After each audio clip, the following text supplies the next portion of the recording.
Pradedame Sumus Capital viešos obligacijų emisijos pristatymą.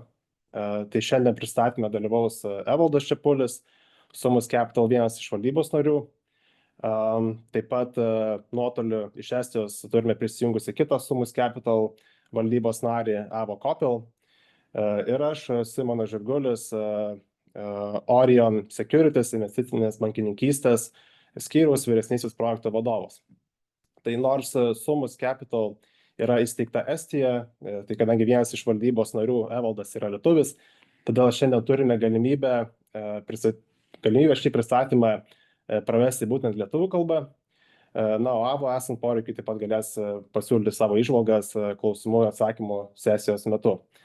Taip pat pasinaudodamas progą kviečiu žiūrovus prezentacijos metu Zoom Q&A langelyje užduoti rūpimus klausimus ir prezentacijos gale pasitengsime į visus juos atsakyti.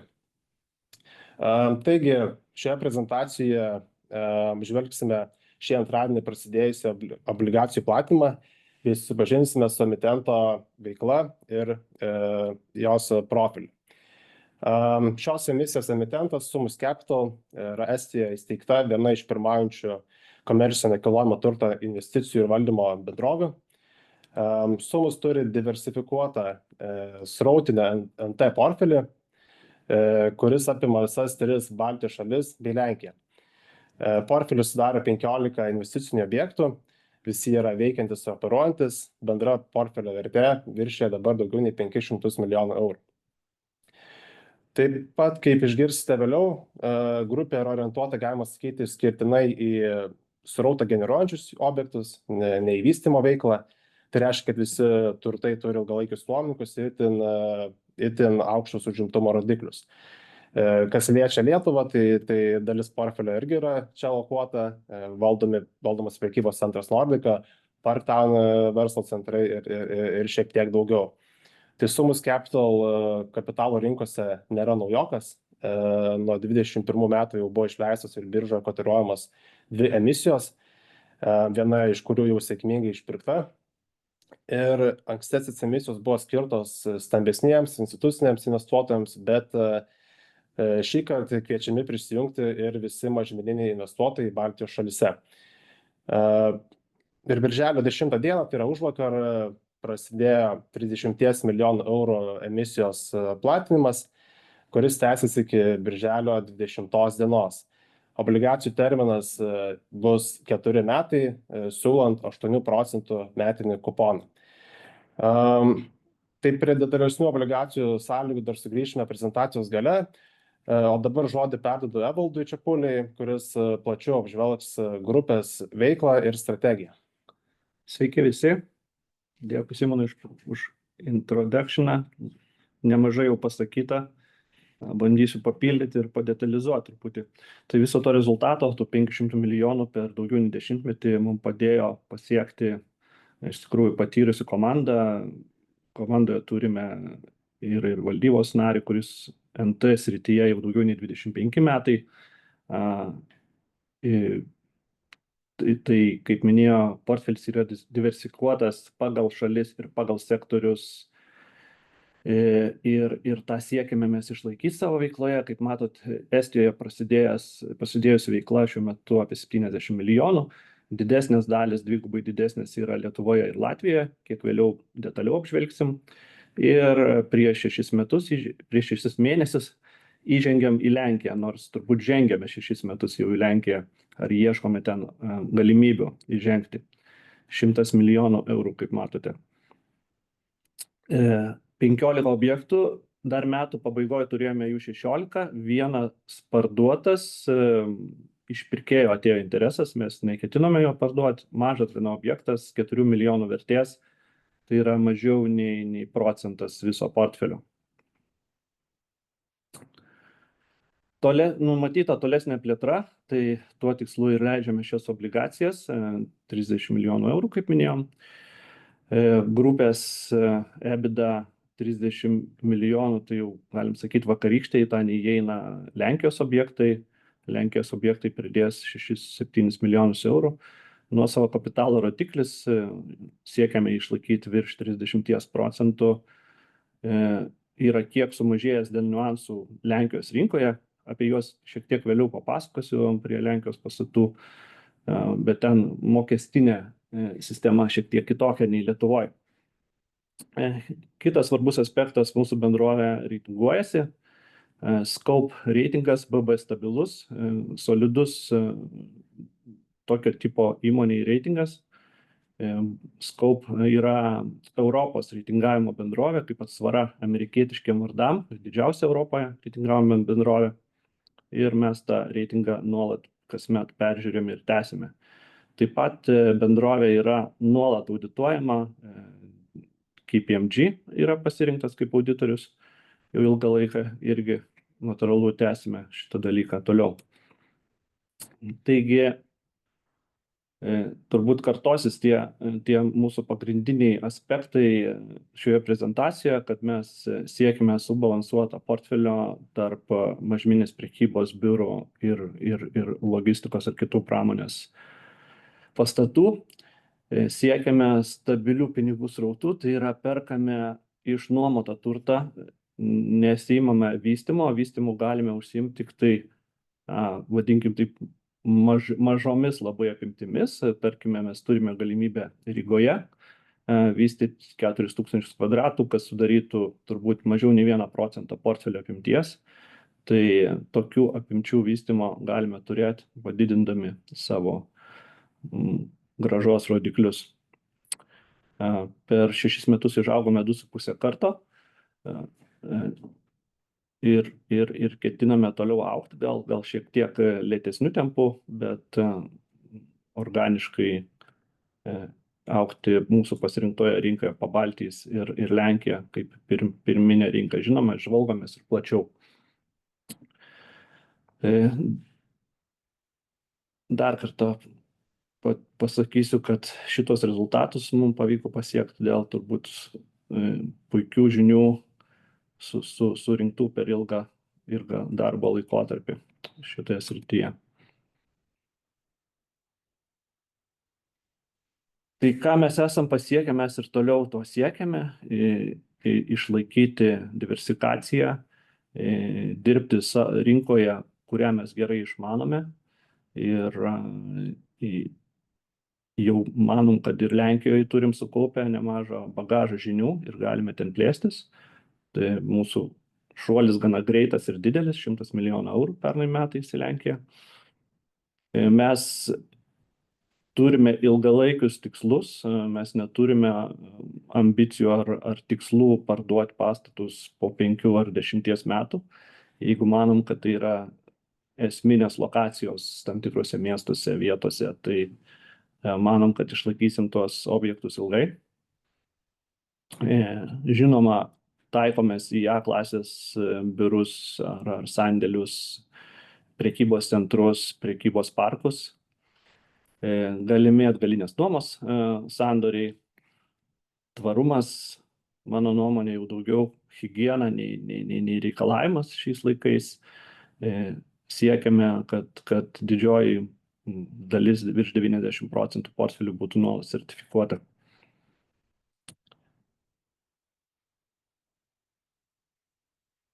Ir svarbus momentas mūsų portfelyje, kad nuolat inkarinių nuomininkų dalis sudaro daugiau nei 50%, tai užtikrina mūsų taip pat pinigų srauto stabilumą.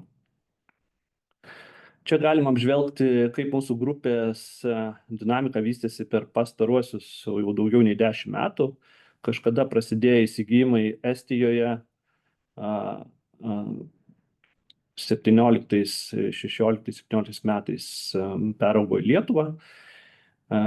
Taip pasiekėm pirmus 100 000 kvadratų. Toliau ilgesnės dėrybos vyko dėl Parktown įsigijimų, Vėrenį centrų ir tos pačios Rygo Plaza. Žinoma, tas natūralus 2-3 metų laikotarpis leido amortizuoti paskolas ir sukaupti resursus, kaip sakant, tolesniam įsigijimam. Tai tokiu sunkiu COVID metu šuolis į viršų link 200 000 kvadratų. Ir vėl natūrali tokia pertrauka ir žingsnis į Lenkiją dar prisideda 50 000 kvadratų.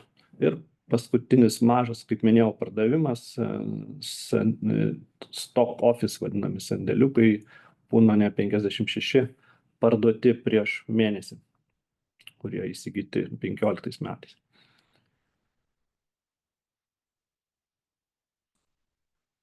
Grupės struktūra gana paprasta. Į holdingo įmonę Estijoje kiekvienas turtas turi savo vadinamą SPV. Kaip matom, kai kurios šalis turi savo holdingus papildomai. Taip išlaikomas skaidrumas, lankstumas, kiekviena įmonė iš šitų yra audituojama ir konsoliduoti rezultatai taip pat audituojami. 100% akcijų priklauso pagrindiniam naudos gavėjui Borisui. Jis yra ir stebėtojų tarybos pirmininkas ir aktyviai įsitraukęs į veiklą, turi gan ilgą patirtį. Kaip minėjau, valdyboje taip pat turime Hanes, kuris turi jau virš 25 ar net 30 metų patirtį Baltijos NT rinkoje. Avo patirtis ateina iš finansų rinkų. Mano paties daugiau nei 13 metų dirbau SEB banke, tai kapitalų rinkos patirtis ten ir paskutinius daugiau nei 10 metų nekilnojamo turto rinkoje. Perinam link paties portfelio, čia išvardinti visi mūsų turtai, kuriuos dar galėsim gilesnės detalės pažvelgti, bet jeigu žiūrėsit kokio dydžio pagal nuomos plotą ir kokios vertės, tai lengva pamatyti, kad prekybos centrai kainuoja apie 2000 į kvadratą, biurai nuo 2,5 iki 3000 už kvadratą, sandėliai ten link 1000 už kvadratą. Ir ta diversifikacija pagal profilį ir dydį.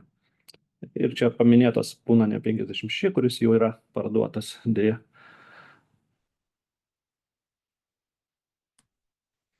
Mūsų, kaip keitėsi pasiskirstimas plotų pagal kategorijas, šiek tiek didesnis svoris nuolat prekyboje. Prekyba ilgą laiką, mano nuomonė, tokia diskontuota arba netaip mylima ir finansuojančių bankų, nes paprastai prekybai sąlygos šiek tiek griežtesnės ar blogesnės finansuoti prekybos objektus, bet jie, kaip matome ar pamatėme, kad grąžą davė didesnė ir situacija, ko gero, prekybos rinkoje, aplamai NT rinkoje yra geresnė, vakancijos mažesnės arba ekstremaliai mažos, gal net Vilniaus atveju. Tai tą prekybos dalį mes išlaikome ir taip pat stengiamės nepamiršti kitų sektorių, tai biurai, pramonė ar specializuoti pastatai.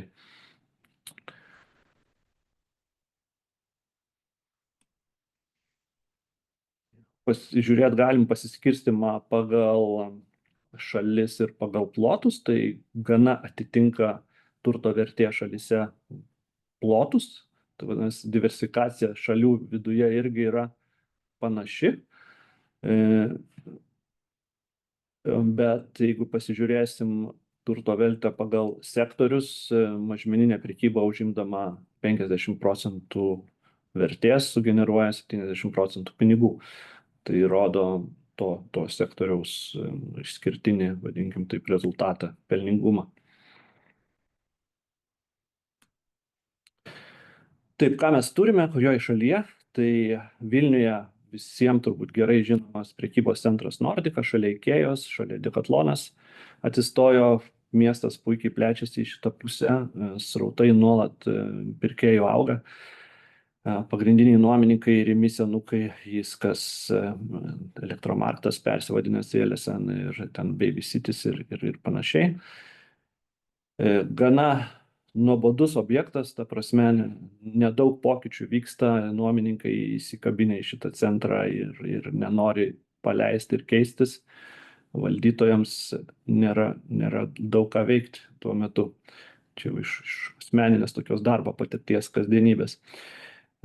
Kiti objektai tai BOT industrinis pastatas Vilniuje link Molėtų, Parktown ofisai šalia naujai atsidariusio japoniško sodo Vilniaus CBD, nupirkti per 2 etapus. Ten turime tokius nuomininkus kaip Jara, kaip MG, Reis įmonė, kilusi iš įsiskaldžiusios Alnos grupės, taip pat Regus ofisai.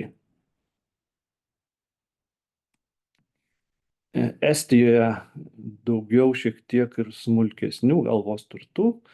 Vienas pirmųjų gal pirkinių yra mūsų pastatas Estijos senamiestyje. Gana nedidelis, poros tūkstančių kvadratų. High Street vadinamo tokio tipo pastatas. Toliau sandėliai išnuomoti ilgalaikiam nuomininkam. Ir Pūnene 56 stock ofisai, tuo metu, kai pirkome, dar jie net nesivadino stock ofisais, tas terminas atsirado šiek tiek vėliau, bet atsirado vietinis investuotojas, kuris pasinorėjo jį nupirkti ir mes sutarėm dėl kainos.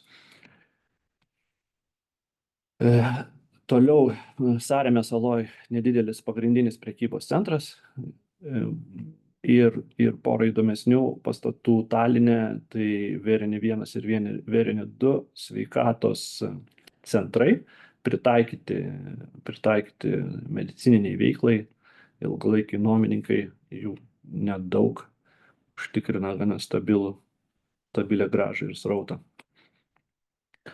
Latvijoje išskirtinai turime prekybą. Vienas didesnių pirkinių tai Riga Plaza prekybos centras, 50 000 kvadratų. Lietuviam turėtų būti puikiai žinomas, nes pakeliu į centrą, vadinkim taip, šito mūsų upės pusėje. Parduotuvė Depo ir Dame centras regioninis arba rajoninis, vadinkim, yra Imanta rajone. Labai tankiai gyvenamas, gausiai lankomas, išskirtinis futbolas, vadinkim, Dame centre. Depo grupė puikiai Latvijoje ir tiek turbūt Lietuvoje jaučiasi.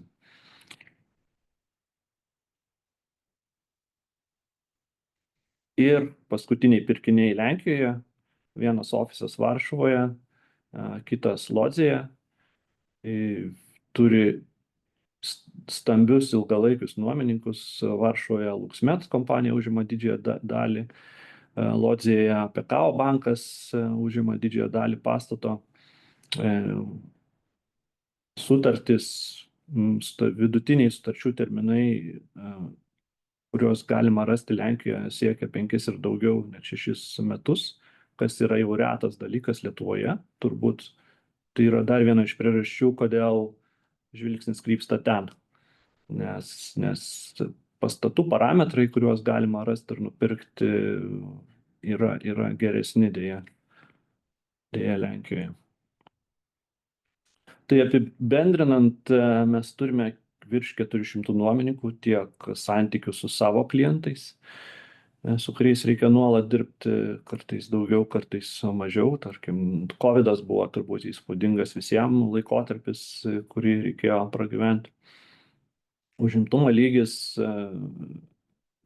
yra arti 100%, šiek tiek pakrito įsigijus Riga Plaza. Ten buvo dalis patalpų rekonstruojama su naujom nuomos sutartim, tai tą reikėjo įgyvendinti. Atsirado kitų didelių nuomininkų, kaip Half Price, tarkim, ar New York, ar parduotuvės. Mūsų vidutiniai nuomos terminai nuolat kiekvieną dieną trumpėja, bet juos pratęsus kažkiek ilgėja, tai atsispyrė nuo tų 4,3%, prasitęsėm mes ir Nordikoje, toj pačioj sutartis su senukais ar Rimi, ir tie vidutiniai terminai vėl pailgėjo. Ir mums svarbus dalykas, kad pagrindiniai nuomininkai sudaro 75% pajamų. 10 didžiausių nuomininkų, tai žinomi vardai: Senukai, Rimi Depo, Confido čia Estijoje, Maximas Labas Estijoje, Apollo grupė, tai čia kino teatrai ir pramogos, Pikas, žinoma, parduotuvė.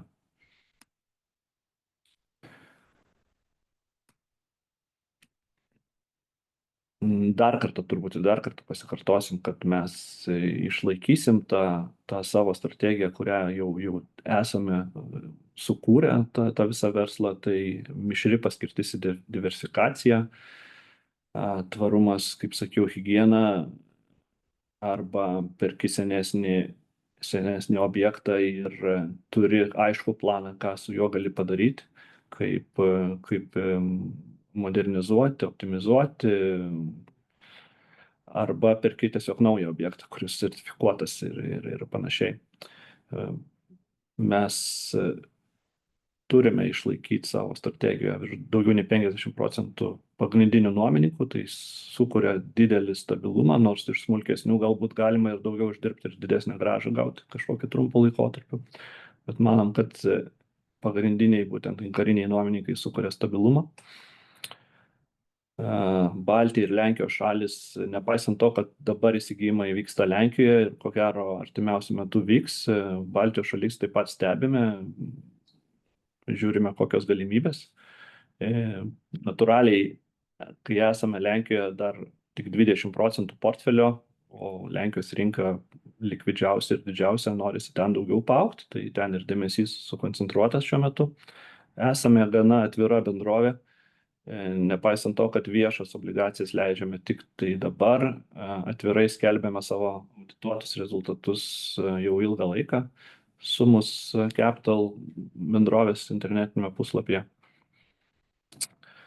Tai planuojame ir toliau tvariai augti kartu su prisijungiančiais investuotojais, kurie investuotų į mūsų obligacijas. Tvarumas, kaip minėjau, mums jau higiena, jau netoli 90% portfelių sertifikuota. Sertifikavimas ne tik reiškia, kad kažkokį popierių gavom, o konkrečius veiksmus, kažkokias investicijas.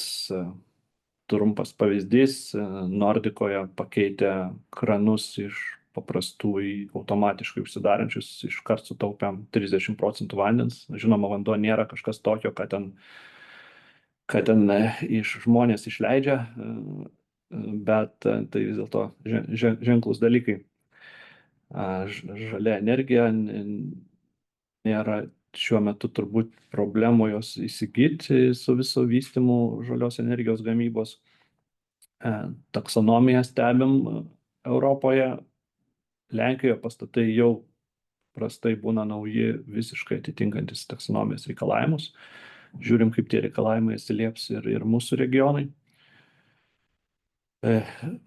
Žaliosios nuomos, green leases vadinami, tai yra sutarčių priedai, kur ir pastato savininkas ir nuomotojas, nuomininkas įsipareigoja laikytis tam tikrų reikalavimų.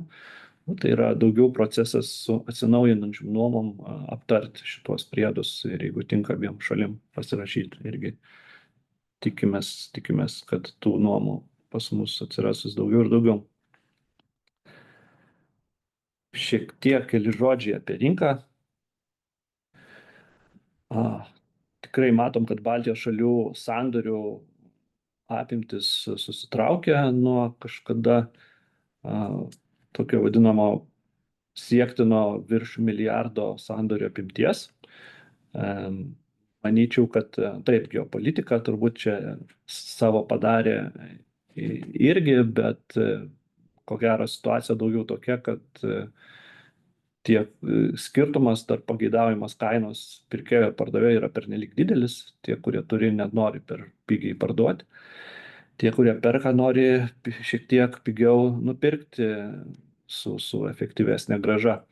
Tikrai žinom, kad užsienio fondų, ypač centrinės Europos, yra, kurie žvalgosi ir sulaukiam ir mes skambučių dėl savo objektų, kur klausia, už kokią kainą mums būtų įdomu kažką, pavyzdžiui, parduoti. Pajamingumai Lietuvoje šiek tiek matom mažesni, gal dėl to, kad ir vakansijos šiek tiek mažesnės, žinoma, jos turbūt turi šiandieną tendenciją kiek didėti, bet mažmeninė prekyba matom, kad jaučiasi labai gerai. Vilniuje ta minimali vakansija jau daug metų. Tai dar vienas prekybos centras tikrai nepamaišytų Vilniuje.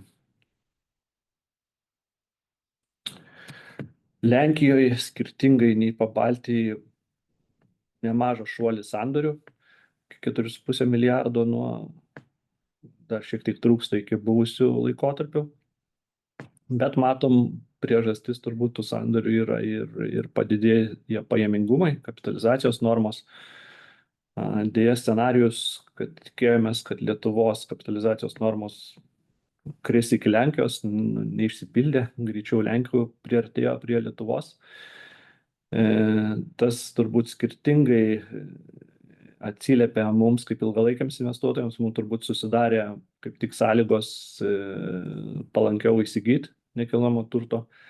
Kas tikėjos pardavinėti kažką šiuo laikotarpiu, turbūt turės palaukti geresnių laikų. Arba surasti kainą, kuri tinka abiem sandorio šalim.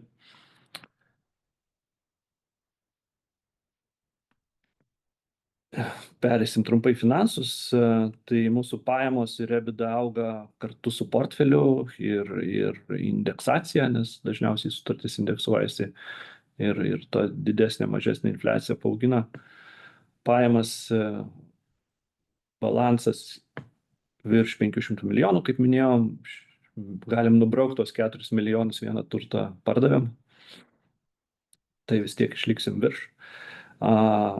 Nuosavo kapitalo santykis pakrito iki 34, dalis to yra niuansai Lenkijoje. Lenkijoje perkant turtą, skirtingai nei Lietuvoje, negalima įskaityti PVM-o.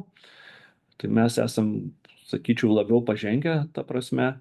Lenkijoje turi imti papildomą mezanin ar bridge loaną, paskolą, kurią bankai suteikia, bet valstybė susimokė PVM, bet valstybė jį grąžina po 3 mėnesių grubiai. Visada, aišku, duodi užklausą vietiniai mokesčių inspekcijai, kad išduotų patvirtinimą, kad mokestis yra grąžintinas, tax ruling vadinama. Tai kaip tik gruodį mes įsigijom Lenkijoje pastatų, susimokėjom PVM-o, ten gal ir netoli 20 milijonų ir kaip tik išaugo skola tuo metu. Šiuo metu tas PVM-as jau yra grąžintas ir rodiklis vėl jau padidėjęs ten virš 36%. Išlaikome savo aptarnavimo skolos rodiklį virš 1,3, kur irgi rodo tam tikrą drausmę ir stabilumą finansuose. Struktūra kapitalo metų galui, vėlgi obligacijų turime išleidę praeitą emisiją 15 milijonų, tai tik 3% balanso, 30 milijonų išaugintų tą dalį tik iki kokių 9%, nesiektų nei 10%, bankinės paskolos LTV sudaro tik 54%, gana nuosaikus rodiklis. Dirbame su daug bankų Pabaltyje ir iš tikrųjų mūsų tikslas ir einant į Lenkiją yra plėsti bankų kaip partnerių ratą. Vienas didesnių Pabaltyje yra Luminoras, LHV Estijoje, artėja Lietuvoje, Citadelė Latvijoje dirbame ir Lenkijoje, tarkim, mus finansavo austriškas Erste bankas. Didelis bankas, kuris net neturi Lenkijoje, dabar buvo įsigijimas, tiesa, bet jis net neturi kaip suteikti klientui sąskaitas, tai sąskaitas atsidarėm vietiniam Lenkijos banke, o paskola yra iš Austrijos. Tai mums svarbus momentas yra tiek likvidumo prasme, tiek santykiams su bankuose ir Mes labai tikimės, kad kažkas Lietuvoje ir Pabaltyje irgi įvyks, kad ta bankų konkurencija padidės, tai lemia ir geresnės sąlygas. Ir dažnai bankai seka paskui savo stiprius klientus į kitas šalis. Mes jau žinome, kad kai kurie Lietuvos bankai yra linkę finansuoti nekilnojamą turtą Lenkijoje, nes nemažai jau įmonių į Lenkiją atėjo. Ir kaip minėjau, bankai tampa lankstesni, atviresni. Ir tas cross-border lendingas vadinamas, kuris būdavo nuolat toks labai mažų apimčių arba pavienis, galbūt intensyvės ir susidarys geresnės sąlygos finansuoti šitą verslą. Ir taip pat turime savo nustatytą palūkanų normos valdymo politiką. Stengiamės, kad virš 50% ir gal net 80%, ką turėjom tokį lygį prieš kelis metus, paskolų būtų apdrausta. Tai mes visą tą palūkanų šuolį gana lengvai pragyvenom, kuris dabar įvyko ir galbūt kitiems žaidėjams sumažino, tarkim, dividendų srautus ar laisvą srautą. Ir pasikartosiu, kad naujos emisijos lėšos bus iš esmės esamam portfeliui, esamos struktūros portfeliui plėsti. Esame paskelbę, kad pasirašėme ketinimo protokolas Lenkijoje, atskleisti pardavėjo negalime. Kol kas, bet tai yra retailas, vadinkim, prekybos centras savo parametrais. Žiūrėsime, kaip bus, bet sandorio tikimybė yra nemaža tikrai. Balansas mūsų gana paprastas, didžioji eilutė yra investicinis turtas, 500 milijonų. Gautinos sumos padidėjusios yra būtent dėl grąžintinio PVM. Čia daugiau nebent turėsite klausimų, komentarų. Turiu. Įsipareigojimai irgi lygiai taip pat yra didžiausi bankams, kurie išskaidyti trumpalaikius ir ilgalaikius. Ir tiesa, balansas yra, vadinkim taip, gal lietuvio akiai, kaip mano, ne tiek artimas, nes tai yra vis dėlto Estijos bendrovė ir pagal šito šalies reikalavimus sudaromos finansinės ataskaitos.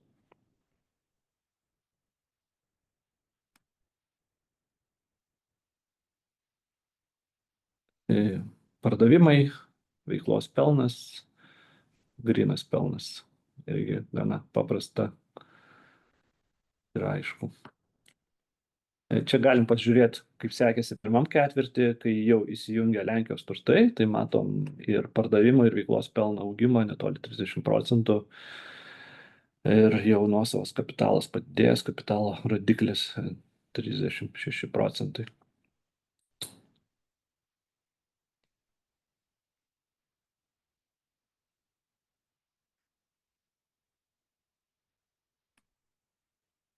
Ir ką, galim sugrįžti prie turbūt obligacijų emisijos.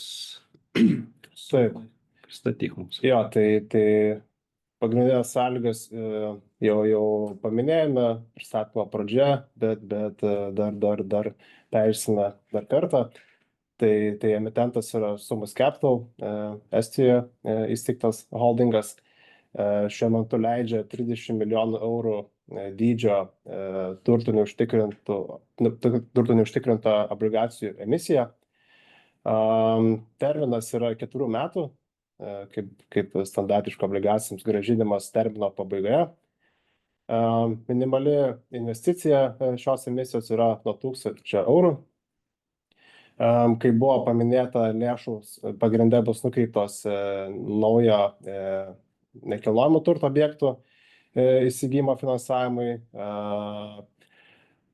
Gana standartinė sąlyga Baltijos rinkoje platinamos obligacijos yra išankstinio išpirkimo premija. Tai jei išpirkimas įvyktų atitinkamai po 1 metų, tai įmonė mokėtų 3% tokią kaip baudą nominalios sumos ir sukurtų palūkanų. ir kas kiekvienus metus iki išpirkimo šita išankstinio išpirkimo premija mažėja.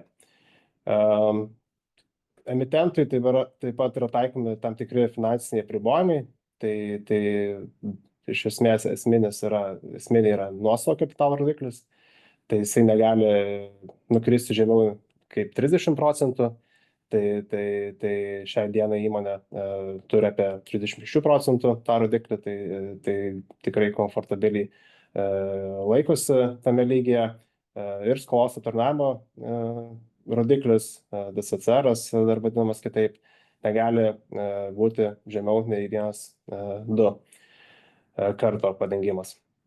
Ir taip pat yra keli kiti specialūs įsipareigojimai, apribojimai emitentui, tai dividendų mokėjimo apribojimai, akcininkų paskolų subordinacija, reguliarus nepriklausomų vertintojų turto vertimas ir žinoma ataskaitų teikimas. Emisija bus įtraukta listinguojama biržoje, pagrindinėme Nasdaq Tallinn sąraše. Čia paminėta formaliai per 3 mėnesius nuo emisijos dienos, bet faktiškai tas planuojama padaryti jau Liepos pradžioje. Tai dar ką irgi galima paminėti, kai buvo irgi pasakyta, kad emitentas turi gavęs iš Scope Ratings BB stabilų reitingą, tai tikrai indikuoja apie šio emitento gerą kreditingumą ir gebėjimą generuoti pinigų srautus. Dar pasikartosiu, kad emisija vykdoma iki birželio 20 dienos. Kita skaidrė. Vėlgi pagrindinės datos, tai šiandien turime prasidėjo 20 dieną birželio, platimas iki birželio 20 dienos, birželio 25 emisijos platimo rezultatų paskelbimas. Kita skaidrė. Norintys investuoti, tai standartiškai su visomis obligacijomis būtina turėti vertybinių popierių sąskaitą, tai ją galima sudaryti bet kurioje Baltijos šalių finansų institucijoje, kurie teikia investavimo paslaugas, tai kas liečia Lietuvą, tai visi didieji bankai, skaitant SEB, Swedbank ir kitus. Tai vėlgi gana standartinė procedūra, jeigu iškiltų kažkokių klausimų, tai visada prašome kreiptis į arba savo bankininką, arba jo rankų komandą. Kitas skaidrė. Ir prieš atliekant investicijų sprendimą visus investuotojus raginama susipažinti su rizikos veiksniais. Tai jie susideda iš bendrų veiksnių, rizikų tokio kaip makroekonominė aplinka, teisės aktų pasikeitimai, toliau seka specifinės rizikos susijusios su grupės veikla ir sektoriumi konkrečiu. Tai, pavyzdžiui, nekilnojamo turto investicijų rizika, operacinė rizika, konkurencija ir taip toliau. Ir galiausiai reiktų būti susipažinus su rizikomis, kurios liečia kiekvieną obligacijų emisiją iš esmės, tai tokios kaip likvidumas, nepaisant to, kad emisija bus listinguojama Nasdaq Baltic pagrindinėme sąraše, likvidumas nėra garantuotas, toliau eina kitos rizikos, kaip išankstinio išpirkimo rizika ir taip toliau. Tai paskutinis. Tai čia baigiame mūsų pristatymą. Taip pat turime, matau, kad sulaukia klausimų, per kuriuos dabar pasistengsime ir pereiti ir atsakyti. Kokia grupės tolimesnė plėtros strategija? Ar numatoma plėtra už Lenkijos ribų, ar koncentruositės į Pan Baltic regioną?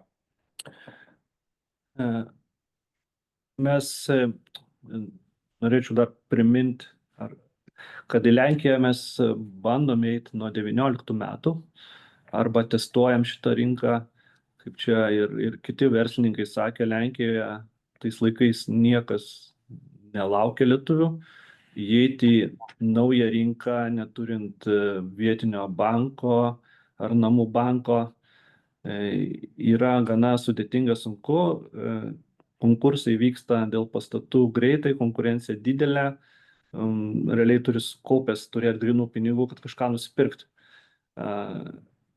Tuo metu mes kreipėmės, aš pats asmeniškai, į lietuviškus bankus, kad mus pristatytų vietiniam bankam kaip galima klientą ir panašus dalykai. Tai mes ten dairomės jau gana senai. Manau, kad šiandieną susidaręs yra toks galimybių langas, kai dalis, matėm, ypač pernai, pirkėjų iš Lenkijos rinkos pasitraukė. Tuomet atsivėrė daugiau galimybių kitiems žaidėjams ir lietuviai tą puikiai išnaudoja. Ne viena kompanija ten įėjo ir atliko įsigijimus. Mes šiuo metu portfelio struktūroje, vadinkim taip, Pabaltyje esam dar didesni nei Lenkija. Lenkija kaip ženkliai likvidesnė rinka, ko gero mums aiškiai nurodo, kad mes jau įgyję ekspertizę, žinom nemažai dalykų, mokam valdyti turtus, ypač kai kurie turtai labai panašus į mūsų jau valdomus, tarkim, ir nusižiūrėti prekybos centrai. Dalis net nuomininkų yra tų pačių, su kuriais tenka nemaža dalis, su kuriais tenka bendrauti, potencialių būsimų nuomininkų, jeigu įsigysime. Tai Lenkija išlieka turbūt tas pagrindinis targetas šiandieną, bet žvalgomės ir toliau. Esame čiupinėję turtų ir UK, ir Ispanijoje. Visokių galimybių ir nuvažiavę, pasižiūrėję, kaip atrodo. Aišku, sunkiau įžengti kitą rinką, tu nežinai lokacijų, nežinai patrauklumo, matai tik tai pardavėjo tą visą teigiamą medžiagą ir aprašymą. Tai jeigu mes kažkur ir įžengsime, tai turbūt su maža investicija, testinė investicija, iš kurios mes bandysime suprasti giliau. Bet manau, kad tai yra antras žingsnis ir tolimesnis žingsnis. Artimiausius kelius metus, manau, tikrai auksime Lenkijoje, galbūt kažkokios galimybės pasitaikys dar įdomios ir Pabaltyje. Dėkui. Klausimas, kokią dalį portfelio sudaro build-to-suit objektai? Ar tokių apskritai pas jūs yra?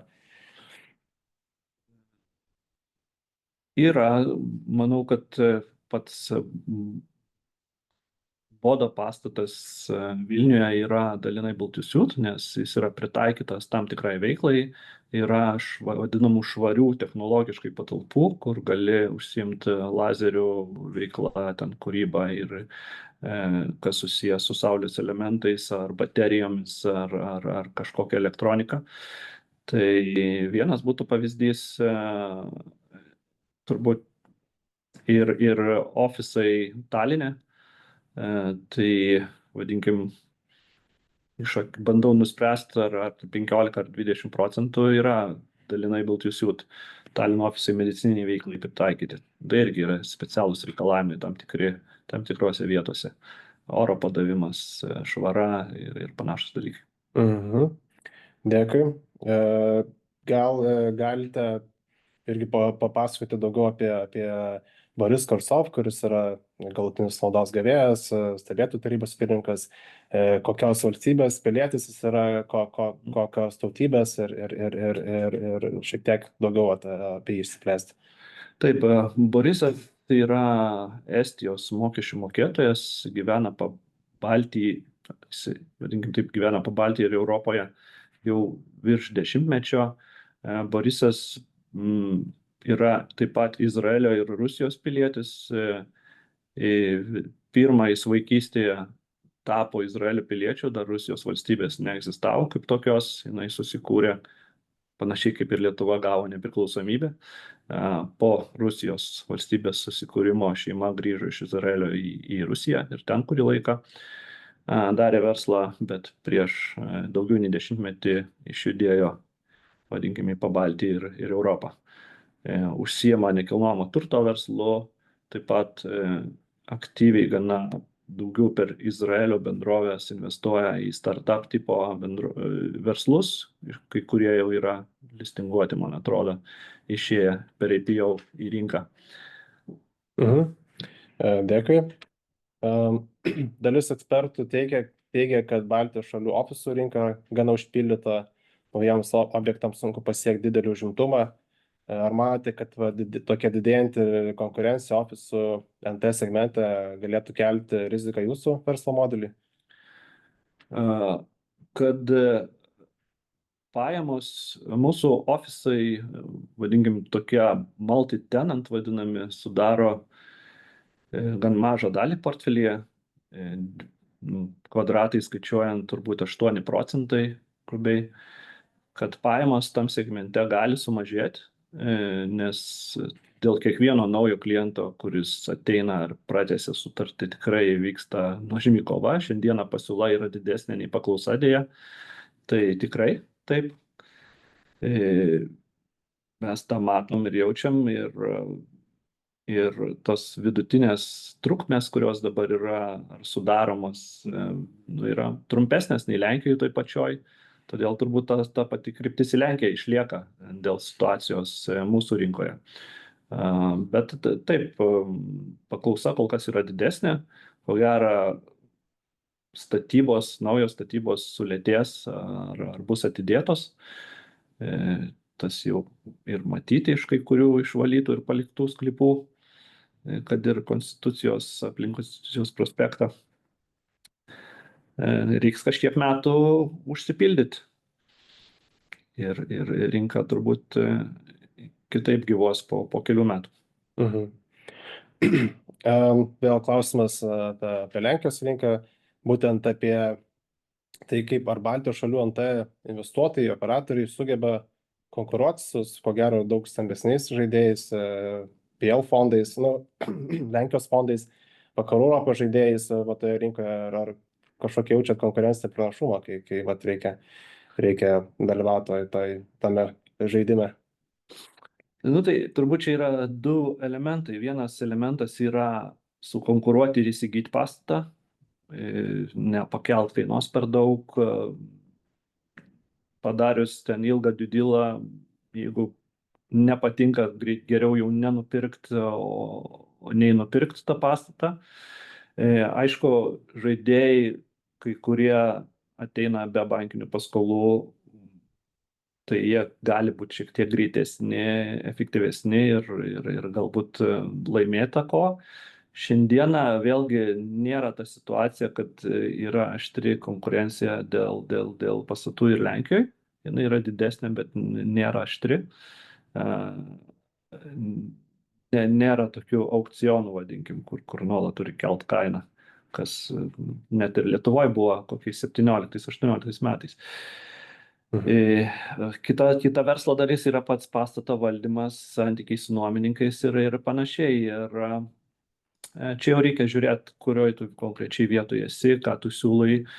Jeigu tai yra prekybos centras, visgi prekybos centrai, tarp jų didesnių, ypač konkurencija yra gan maža, jie turi savo lokaciją, savo aprėptį, savo klientą ir nebent dėl kažkokių priežasčių pastatytas ministai prekybos centras, tave gali kanibalizuoti ar sumažinti tavo apimtis.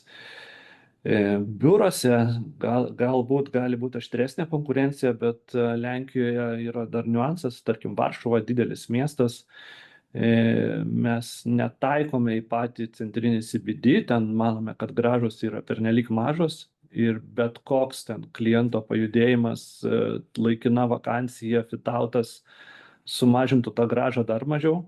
Nemanau, kad ten galima uždirbti daugiau nei 8% ant nuosavo kapitalo. Šiandieną, bet Lenkijos, Varšuvos kiti rajonai, jie dirba segmentais. Varšuva yra labai didelė, jeigu įmonė įsikūrė vienam gale miesto, tai jinai judės greičiausiai tik į gretimą pastatą ir kiek mes matom juda, o ne kažkur į kitą miesto galą, nes jų darbuotojai tiesiog nesugebės keliauti per didelį Varšuvos miestą ir kamščius. Tai nejaučiam, vadinkim, tokios kažkokios aštrios konkurencijos.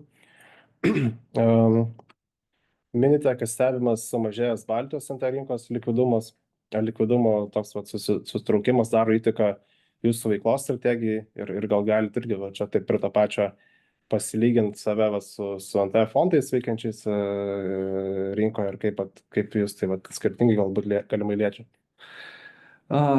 Turbūt prieš gerus ten 7 metus buvom dideli konkurentai įsigijant pastatus, tikrai esame pralošę daug sandorių tiem patiem fondam, Pabaltijai. Šiandieną mes, ko gero, esam šiek tiek geresniai situacijai, nes mus nespaudžia fondų atveju esami uždarimo terminai, ar ten kiek ten jau pratęsimų buvo ar nebuvo, ar juos galima daryti ar negalima. Nežinau, bet manau, kad tai sukurs sąlygų turbūt įsigijimams, jeigu kas nors bus priverstas parduoti tą turtą greičiau negu, tarkim, susidarė palankios sąlygos. Taigi šiandieną mes jaučiamės gana gerai. Taip, biurų pastatai kaip tokie, tarkim, Vilniuje tikrai tarpusavį konkuruoja, ar tai fondo, ar tai ne fondo pastatas. Visi stengiasi pritraukti klientą pas save. Galbūt naujos statybos šiandieną yra jautresnės nuomos kainai, nes statybų infliacija buvo įspūdinga ir ženkli. Ir gal negali sau leisti žemesnių nuomos kainų arba gali sau leisti trumpą laikotarpį tas žemesnės kainas. Tai mes, būdami ilgalaikių investuotojų, tokio, vadinkim, streso nejaučiam. Mūsų tikslas yra labiau stabilios ilgalaikės pajamos. Gali jos pasviruoti kai kuriuose segmentuose, bet šiandieną mažmeninė dalis tikrai traukia visą mūsų portfelį į viršų stabiliai. Ok, dėkui. Koks bendras grupės skolimo lygis lyginant su turto verte LTV? Kokią dalį sudaro bankai, kokią neužtikrintos obligacijos? Tai šiandieną, jeigu metų galą žiūrėsim, 54% bankai, 3% obligacijų, kas yra iš esmės trečia skola, ten neskaitant mezanin skolos PVM, kurį jau grąžinta. Tai ko gero obligacijų dalis paaugs iki 8-9%, bankinė dalis greičiausiai išliks panašiam lygyje. Ir ko gero grupės strategija ir bus panašią struktūrą išlaikyti, išlaikant lankstumą tarp galimybių išsileisti naujų obligacijų ar pasididinti, pasimažinti bankinį finansavimą. Iš kokių šaltinių numatoma išpirkti obligacijas? Jeigu strategijoje nenumatomas ženklus turto išpirkimas, pardavimas, ar realu obligacijas išpirkti iš srauto?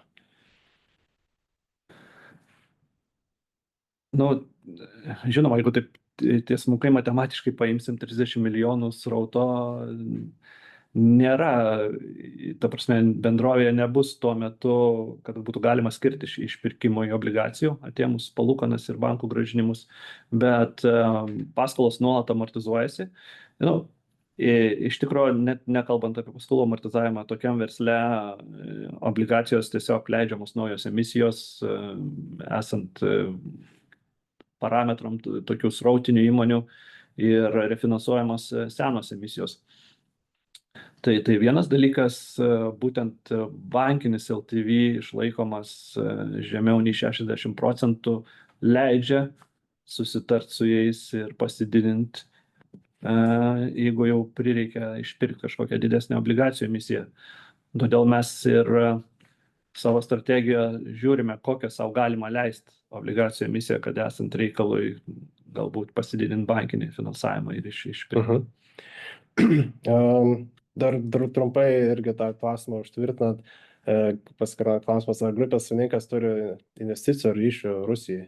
Ne, jis verslo interesų Rusijai neturi. Ir vėlgi, bankai tą daro nuodugnų patikrinimą, tai vėlgi šitas klausimas kaip ir... Kiekvienas bankas, nepaisant kokio tu dydžio bendrovėsi, su kiek bankų dirbi, su kiekvieną banką naujai pasikreipiant daromas tas pats due diligence savininko. Ir Lenkijoje tas gana ilgai truko.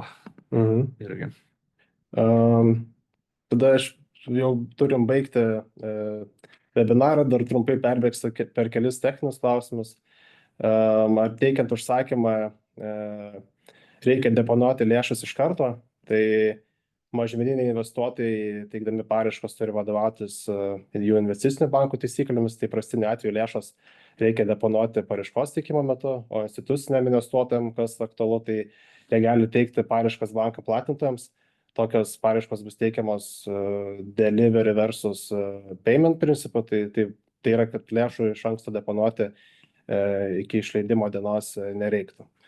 Ir dėl alokacijos klausimas, tai jeigu būtų toks atvejis, kad paklausa viršytų pasiūlą, tai lėšos iš principo skirstomas emitento pasirinkimu, tai žinoma užtikrinant, kad atskirų investuotojų grupių paraiškos tenkinimas tuo pačiu principu. Tai nepaisant paliktosios teisės spręsti alokacijos, vis tik tikėtina, kad to oversubscription atveju bus taikomos proporcingos alokacijos principas. Bet vėlgi pagal prospekto taisyklės galutinis sprendimas paliekamas emitentui. Tai viskas, išnaudojam savo laiką šiandieną webinaro. Tai dar kartą padėkosiu visiems prisijungusiam. Jeigu dar gal kokio klausimo čia nespėjom paimti, tai galėsim atsakyti jum privačiai. Tai dar kartą pasikartosiu, Sumos Capital viena iš lyderiaujančių NT investicinių holdingų Baltijos šalyse, obligacijų emisija, 30 milijonų dydžio emisija, siūlant 8% kuponą ir 4 metų galiojimo terminą. Platinimas vykdomas iki birželio 20 dienos. Tai dėkoju visiems, dėkoju Evaldui ir ačiū žiūrovam. Ačiū visiems. Ken, please finish the webinar.